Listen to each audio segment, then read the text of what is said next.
ओम नमः शिवाय। महाशिवरात्रि के दिन आप अगर हमारे बताए उपाय से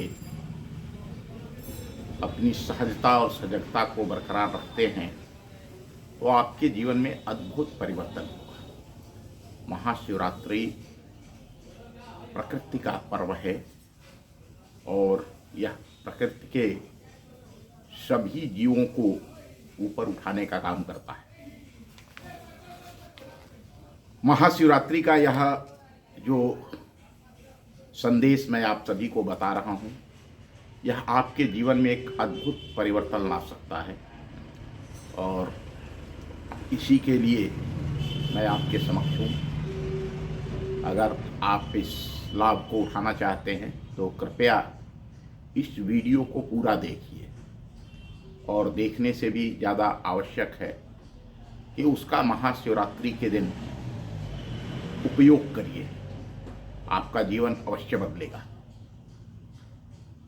महाशिवरात्रि जैसा कि हम सभी जानते हैं, शिव का अर्थ होता है कल्याणकारी और रात्रि का अर्थ होता है रात।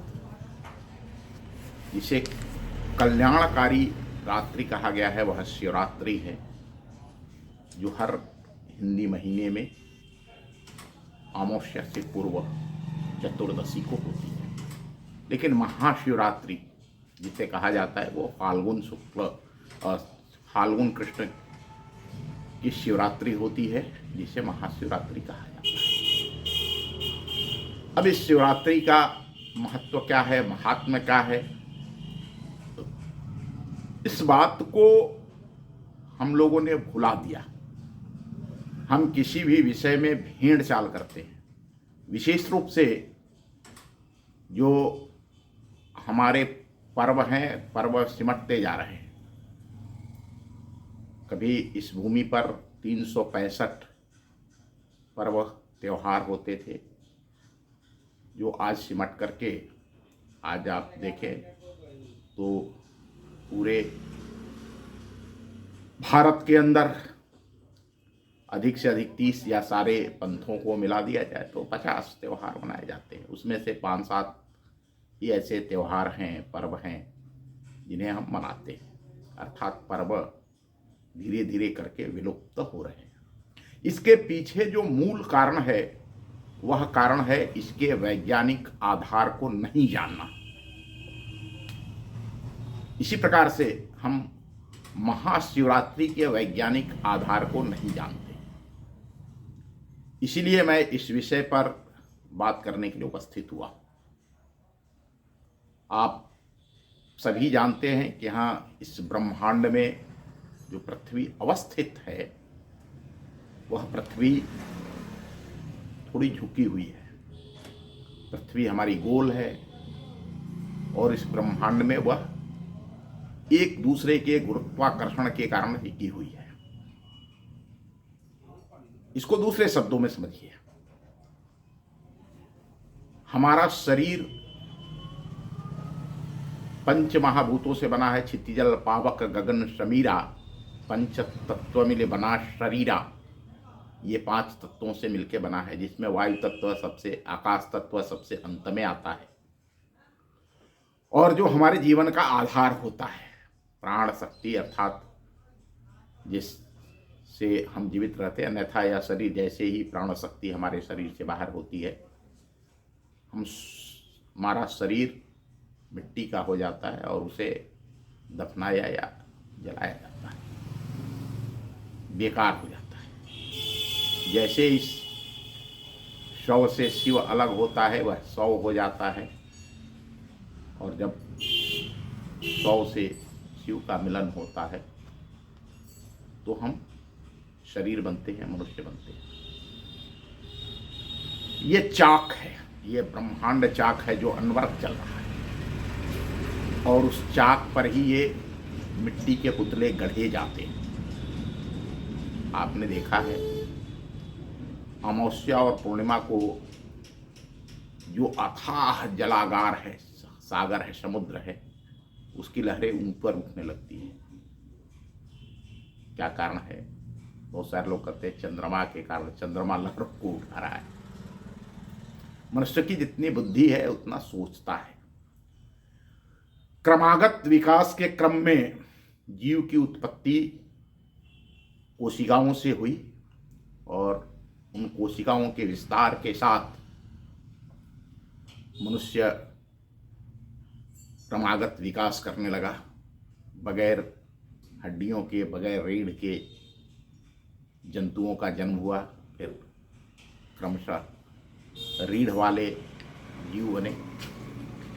अभी भी इस सृष्टि में अनेक ऐसे जीव हैं जिनके रीढ़ आड़ी है, जिसको पट कहा जाता है। अकेले इस संसार के अंदर मनुष्य ऐसा प्राणी है जिसने क्रमागत विकास में सबसे अधिक विकास करके अपनी रीढ़ की हड्डी को सीधी कर लिया। हमारे अंदर जो मस्तिष्क का विकास हुआ वह भी हमारे रीढ़ की हड्डी के सीधे होने के कारण हुआ। और जैसा कि मैंने आपको बताया कि आप देखते हैं पूर्णिमा और अमावस्या के दिन सागर का पानी ऊपर उठने लगता है। इस ब्रह्मांड की गति में जो अपनी पृथ्वी है वो बिल्कुल सीधी नहीं है, थोड़ी सी झुकी हुई है।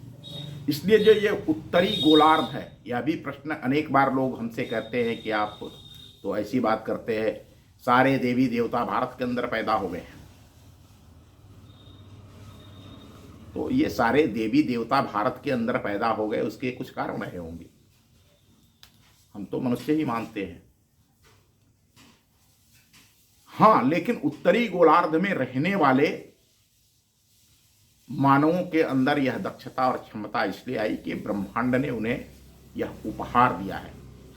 ब्रह्मांड ने इस स्थान को विशेष रूप से, इस उत्तरी गोलार्ध को यह अवसर दिया है कि यहाँ मनुष्य चाहे तो भगवान या देवता, क्या उससे भी ऊपर जा सकता है। महाशिवरात्रि के दिन साधारणतया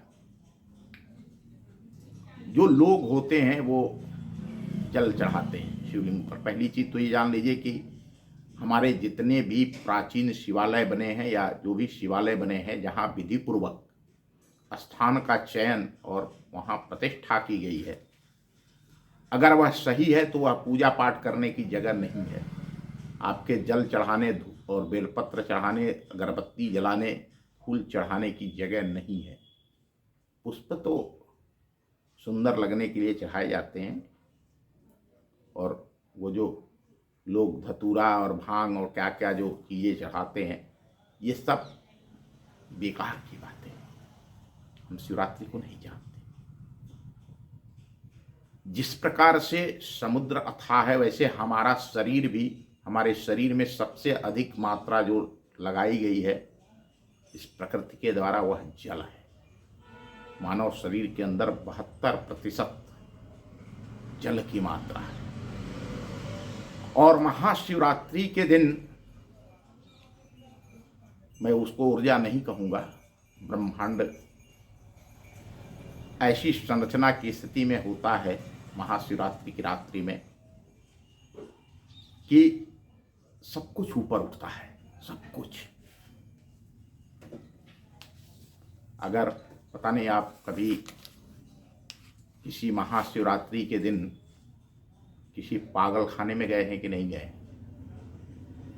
अगर आप पागल खाने में जाएंगे या कोई व्यक्ति पागल है तो देखेंगे कि उसका पागलपन महाशिवरात्रि के दिन अधिक बढ़ जाता है।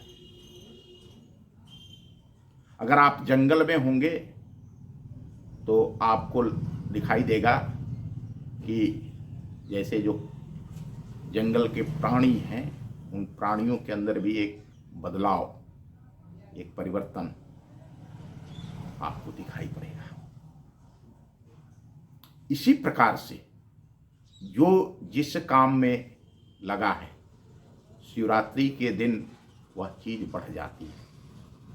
जो ज्ञान अर्जन में लगा है तो शिवरात्रि को उसके अंदर ज्ञान अर्जन की शक्ति बढ़ जाती है। जो ध्यान में लगा है उसके ध्यानार्जन की शक्ति बढ़ जाती है।